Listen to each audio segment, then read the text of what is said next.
ಪ್ರಿಯಾಂಕ್ ಖರ್ಗೆ ಅವರೇ, ಕಡೆಯದಾಗಿ ನಿಮ್ಗೊಂದು 2 ಪ್ರಶ್ನೆ ಕೇಳ್ತೀನಿ.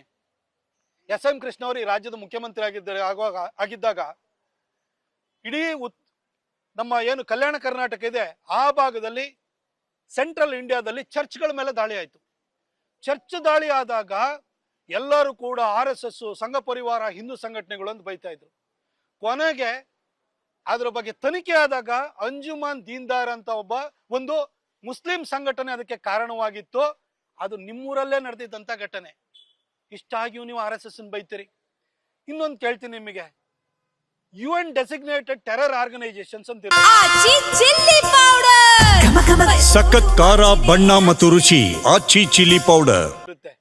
ಅಂದ್ರೆ ವಿಶ್ವಸಂಸ್ಥೆ ಇಂತಿಂತವು ಭಯೋತ್ಪಾದಕ ಸಂಘಟನೆಗಳು, ಇಂತಿಂತವರು ಭಯೋತ್ಪಾದಕರು ಸಮಾಜಘಾತಕ ಕಾರ್ಯದಲ್ಲಿ ತೊಡಗಿದ್ದಾರೆ, ಪ್ರತ್ಯೇಕವಾದ ತೊಡಗಿದ್ದಾರೆ ಅಂತ ಅವರು ಲಿಸ್ಟ್ ಅನೌನ್ಸ್ ಮಾಡ್ತಾರೆ. UN ಡೆಸಿಗ್ನೇಟೆಡ್ ಟೆರರ್ ಆರ್ಗನೈಸೇಷನ್, ವಿಶ್ವಸಂಸ್ಥೆ ಘೋಷಣೆ ಮಾಡಿರುವಂತಹ ಟೆರರ್ ಆರ್ಗನೈಸೇಷನ್ ಅಲ್ಲಿ ಒಂದಾದ್ರೂ ಹಿಂದೂ ಸಂಘಟನೆಗಳು, ಸಂಸ್ಥೆಗಳು ಇದಾವ ಹೇಳಿ ಸರ್? ಒಬ್ಬ ಹಿಂದೂ ಆದ್ರೂ ಇದಾನ ಅದರಲ್ಲಿ ಹೇಳಿ ಸರ್? ಆದ್ರೂ ಕೂಡ ಹಿಂದೂ ಸಮಾಜದ ಬಗ್ಗೆ ಮಾತಾಡ್ತೀರಿ.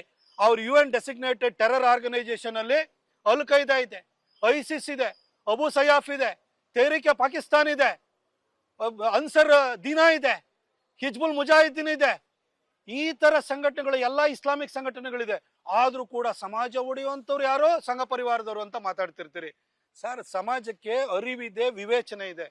ದಯವಿಟ್ಟು ಈ ತರ ದಾರಿ ತಪ್ಪಿಸುವಂತ ಮಾತನ್ನ ಬಿಟ್ಟುಬಿಟ್ಟು ಇನ್ನು ಮುಂದಾದ್ರೂ ಕೂಡ ನಿಮ್ಗೆ ಕೊಟ್ಟಿರುವಂತಹ ಗುರುತರ ಇಲಾಖೆ, ಗ್ರಾಮೀಣಾಭಿವೃದ್ಧಿ ಮತ್ತು ಪಂಚಾಯತ್ ರಾಜ್ ಇಲಾಖೆ, ಅದರಲ್ಲಿ ವಾಟರ್ ಸಪ್ಲೈ ಡಿಪಾರ್ಟ್ಮೆಂಟ್ ಕೂಡ ಅದರಲ್ಲೇ ಬರುತ್ತೆ. ಜಲ್ ಜೀವನ್ ಮಿಷನ್ ಊರೂರಿಗೆ ಕುಡಿಯೋ ನೀರನ್ನು ಕೊಡುವಂಥದ್ದಿದೆ, ಹಳ್ಳಿಗಳ ಉದ್ಧಾರ ಇದೆ. ಹಾಗೂ ಯುವ ನಿಧಿ ಅಂತೂ ಕೊಡ್ಲಿಲ್ಲ. ಅಟ್ಲೀಸ್ಟ್ ಯುವಕರಿಗೆ ಉದ್ಯೋಗ ಸೃಷ್ಟಿ ಮಾಡಬೇಕು, ಅದ್ರ ಬಗ್ಗೆ ಫೋಕಸ್ ಮಾಡಿ. ಬ್ಲಾಕ್ ಬಕ್ ಕಂಪನಿಯವರು ರಸ್ತೆ ಸರಿ ಇಲ್ಲ ಅಂತ ಹೇಳಿ ನಾವು ಬೇರೆ ಕಡೆ ಹೋಗ್ಬೇಕು ಅಂತ ಯೋಚನೆ ಮಾಡಿದ್ರೆ DK ಶಿವಕುಮಾರ್ ಧಮ್ಕಿ ಹಾಕಿದ್ರೆ ಒಂದು ಮಾತಾಡ್ಲಿಲ್ಲ ನೀವು. ಇವತ್ತು ಬೆಂಗಳೂರಿನಲ್ಲಿ ಕಂಪನಿಗಳು ಉಳಿಸ್ಕೊಳ್ಳಿಲ್ಲ ಅಂದ್ರೆ ಬೆಂಗಳೂರು ಏನಾಗ್ಬೋದು?